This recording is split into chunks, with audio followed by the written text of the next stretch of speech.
लाडली बनी बोझ। रानी अपने माता पिता की बहुत लाडली थी। 3 बड़े भाइयों की बहन थी। कोई भी चीज़ मांगने पर उसी वक्त सामने हाजिर हो जाती थी। पूरे घर में उसका रौब था। पूरे परिवार और नौकरों पर राजकुमारियों की तरह हुक्म चलाती थी। कविता का स्कूल में भी पूरा रौब था। बड़े घर की लाडली बेटी जो थी वो। ऐसे ही उसने कॉलेज में दाखिला ले लिया। उसके ठाट बाट, बड़ी गाड़ी में आना जाना, हर दिन नया फैशन देखकर हर कोई उसे दोस्ती करना चाहता था। थोड़े ही दिनों में उसके बहुत से दोस्त बन गए पूरे कॉलेज में। उसकी अपनी ही एक पहचान थी। इन दिनों उसके घर एक रिश्ता आया। खानदानी लोग थे और पापा की पुरानी जान पहचान थी। उनके साथ रानी के साथ कोई ज़बरदस्ती नहीं थी, पर रानी ने फिर भी हाँ कह दी, क्योंकि वो अपने परिवार से बहुत प्यार करती थी। वो जानती थी कि वो लोग उसका अच्छा ही सोचेंगे। लड़के का नाम राज था। राज काफ़ी पढ़ा लिखा और समझदार लड़का था। ससुराल वाले भी बहुत अच्छे थे। ससुराल में रानी की जगह वैसी ही थी जैसे कि मायके में। कोई भी कार्य रानी की सलाह के बिना नहीं होता था। सबकी लाडली बहू बन गई थी वो। फिर उसके घर एक बेटे का जन्म हुआ। राहुल रानी को जान से प्यारा था। पोता पाकर ससुराल वाले तो फूले नहीं समाते थे। रानी कभी कभी सोचती कि उसकी किस्मत कितनी अच्छी है। उसका हर अपना उसे कितना प्यार करता है। चाहे जीवन में कैसा भी समय आए, मेरे अपने हमेशा मेरे साथ हैं। मैं कभी अकेली नहीं हो सकती। कितनी खुशकिस्मत हूँ मैं। पर शायद रानी की खुशियों को उसकी अपनी ही नज़र लग गई थी। एक दिन वो मायके जाने की जिद कर बैठी। राज को बहुत काम था, लेकिन वो फिर भी उसे ले गया। रास्ते में उनकी गाड़ी अन्य गाड़ी से टकरा गई। रानी, राज और राहुल बुरी तरह से जख्मी हो गए। काफ़ी दिनों के इलाज के बाद राज और राहुल तो ठीक हो गए, लेकिन रानी पूरी तरह ठीक ना हो सकी। सर पर चोट लगने के कारण वह अपनी आंखों की रोशनी खो बैठी थी। अब रानी की किस्मत जैसे उल्टे पांव चलने लगी।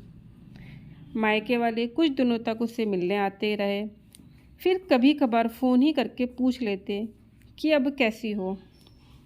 धीरे धीरे ये सिलसिला भी कम हो गया। ससुराल वालों की सहानुभूति भी कम होने लगी। घर में किसी को पास बैठने के लिए कहती तो जवाब मिलता, बहुत काम है, अब तुम भी हाथ नहीं बटा सकती। राज भी चिड़चिड़ा हो गया था। बस राहुल ही था उसके साथ, जिसके साथ हंसते खेलते उसका वक्त गुजरता। एक दिन रानी के हाथ से कुछ सामान गिर गया, जिसकी वजह से राहुल को हल्की सी चोट आ लग गई। रानी के सास ससुर ने राहुल को उससे अलग कर दिया कि कहीं उसके ना देखने की वजह से बच्चे का कोई नुकसान ना हो जाए। रानी अंदर से टूट चुकी थी। एक दिन उसने सबके सामने मायके जाने की इच्छा रखी, तो राज उसे तुरंत मायके छोड़ आया, जैसे कि वो भी यही चाहता था। लेकिन राहुल को उसके साथ नहीं जाने दिया गया। रानी कभी राहुल से दूर नहीं रही थी, पर अपनी कमी के कारण उसने ज़्यादा बहस नहीं की। रानी को लगा कि वो 3-4 दिन वहाँ रहेगी तो थोड़ा हवा पानी बदल जाएगा, क्योंकि वो कितने दिनों से कहीं भी बाहर नहीं गई थी। घर वाले भी इतने दिनों बाद उसे देखकर कितना खुश होंगे। रानी के घर पहुँचने पर सब लोग बहुत खुश हुए। खाने में सब कुछ रानी की पसंद का ही बना था। उसने अपनी मम्मी पापा और भाई भाभीयों से दिल खोल कर बातें की। उनके छोटे छोटे बच्चे भी बुआ के साथ घुल मिल गए थे।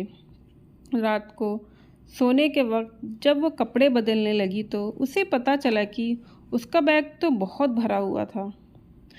अब वो समझ गई थी। वो बहुत उदास हो गई। कुछ दिनों तक तो सब ठीक रहा। फिर जैसे सब बदलने लगा, उसका व्यवहार बदल रहा था। वो लोग जैसे थक चुके थे उससे।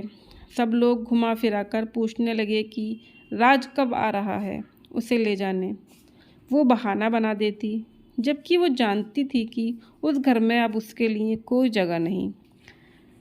रानी से चलते वक्त कुछ न कुछ नुकसान हो जाता, थोड़ी बहुत टोका-टाकी उसे सुनाई देती, वो टाल देती। एक दिन उसके हाथ से लगकर एक कीमती फूलदान टूट गया। छोटी भाभी ने बहुत हंगामा मचाया। रानी के माता पिता रोज़ रोज़ के झमेलों से तंग आ गए थे। उन्होंने राज को खुद से फ़ोन कर दिया। राज रानी को अपने घर ले गया।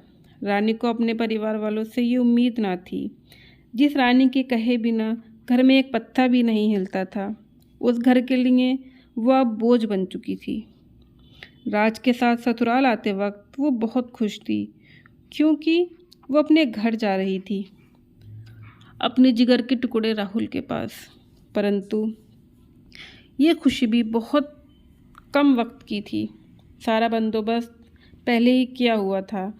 रानी को सीधे ऊपर वाले कमरे में पहुंचा दिया गया। राहुल से दूर रहने की सख्त चेतावनी दी गई। एक काम वाली लता को उसकी जिम्मेदारी सौंपी गई, जो उसके खाने पहनने जैसी ज़रूरतों का ध्यान रखती। रानी ज़्यादातर चुप ही रहती। कभी कभी काम वाली लता से थोड़ा बतिया लेती। उसके ज़रिए राहुल का पता चल जाता। सबकी लाडली बेटी और बहू सबके लिए लाडली से बोझ बन चुकी थी। दोस्तों, मेरी ये कहानी आपको अच्छी लगी हो तो प्लीज़ लाइक करें, शेयर करें और मेरे